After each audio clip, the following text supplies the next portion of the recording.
querida e amada torcida vascaína, sejam muito bem-vindos aqui ao canal Resenha Vasco. Aqui você tem informações do Vasco de uma forma diferente, é feito de torcedor para torcedor. E hoje é dia de Vasco, né, galera? É dia de jogo decisivo. Nesse vídeo aqui vamos falar um pouquinho sobre o confronto de logo mais às 19 horas em São Januário pela Sul-Americana, onde só a vitória classifica o Vascão. Mas antes de falarmos sobre o jogo de hoje, a provável escalação, não deixa aquela curtida, aquela compartilhada nesse vídeo, compartilha para mais vascaínos ficarem informados e para conhecer aqui o Resenha Vasco, esse canal aqui do YouTube, que é feito de um torcedor para torcedor. Mas também, quem não é inscrito, inscreva-se aqui no canal, dá aquela moral pro vascaíno aqui, por favor. Vascaíno ajuda a vascaína, mas vamos lá. Hoje é dia de Sul-Americana, é dia de jogo decisivo e só a vitória interessa ao Vasco da Gama.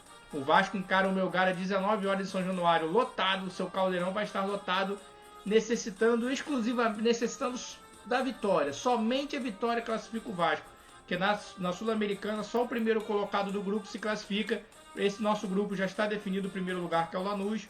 O segundo colocado vai disputar um playoff contra os terceiros colocados da Libertadores.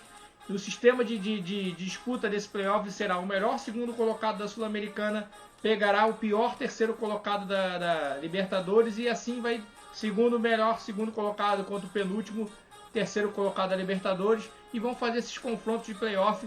Quem vencer o confronto de ida e volta com os times da Sul-Americana todos decidindo em casa, pega os primeiros colocados da Sul-Americana nas oitavas de final. Aí forma as oitavas de final da Sul-Americana. O Vasco, nesse momento no grupo, está em terceiro lugar, está atrás do Melgar, 1 ponto, e só a vitória interessa. Em caso de empate, o time peruano que se classifica para a próxima fase. Então, é vencer ou vencer. E não resta dúvidas que o Vasco vai vencer essa noite. O Vasco é um time muito superior tecnicamente, seu caldeirão lotado. O fator casa é importantíssimo para o Vasco nesse ano. Fora de casa o Vasco tem pecado muito, mas dentro de casa o Vasco tem conseguido bons resultados. Então vamos para cima hoje do nosso adversário peruano.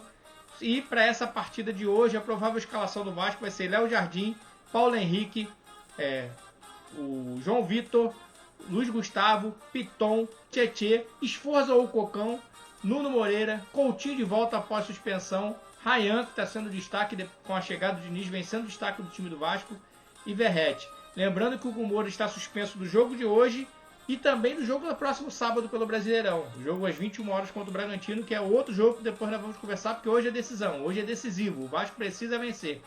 Essa vai ser a provável escalação do time vascaíno. E uma dúvida minha, um questionamento que eu fiz até no pós-live do jogo contra o Fluminense, da minha live de ontem à noite, do segunda noite, se vocês quiserem conferir lá. Será que Esforza e Cocão são tão melhores que o Jair? É claro que a gente entende que a parte de governança do Vasco é que está pesando nessa decisão.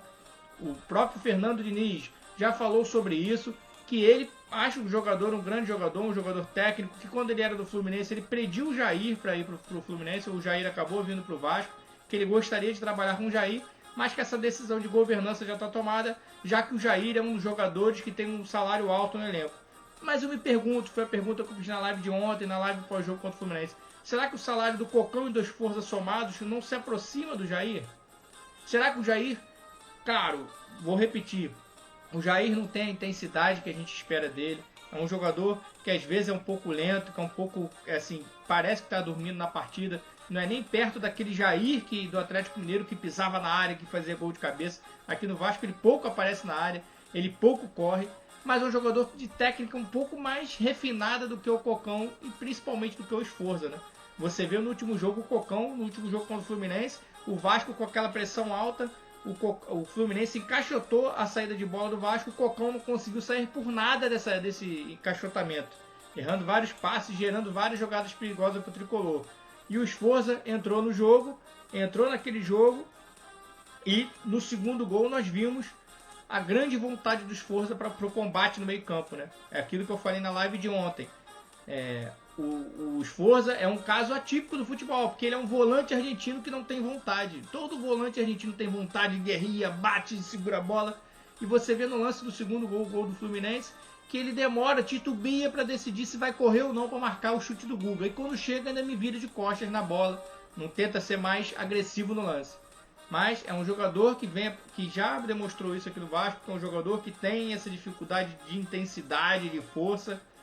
Também tem uma saída de bola melhorzinho? Tem, ele consegue sair jogando com a bola em pé, mas para volante não pode ter só essa saída de bola com a bola em pé. O Jair, às vezes, até eu acho que tem mais intensidade que o Sforza. Por isso que eu me pergunto, será que Cocão e Sforza, que são as dúvidas para o meio de campo de hoje do Vasco, e também para o próximo sábado, já que o Hugo Moura está suspenso nos 2 jogos, será que eles são reservas à altura do Hugo Moura? Assim, tem o mesmo nível de combatividade? Eu acho que o Vasco não tem no elenco. Porém, eu ainda acho que o Jair seria melhor do que esses dois. Principalmente para o jogo de hoje, que nós vamos ver o Melgar com as linhas bem baixas. Provavelmente o Melgar vem com linha bem baixa, porque é um time que é inferior tecnicamente e joga pelo empate, né? O empate é do time peruano, eles vão jogar empate talvez, empate talvez, porque se o Porto Cabede vencer o Lanús, agora que eu me lembrei, se o Porto Cabede vencer o Lanús, quem classifica é o Porto Cabede em caso de empate. Pro Vasco, só a vitória interessa. A vitória classifica o Vasco da Gama. Então, vamos torcer. Essa é a nossa provável escalação. É um jogo que vai ser muito amarrado, mas que a gente fica na expectativa que o Vasco recupere aquele bom futebol do primeiro jogo contra o Fortaleza. Aquele jogo de toques que o Vasco conseguiu sair, diversificar a saída de bola, ou com toques curtos, ou com toques longos, ou com toques médios.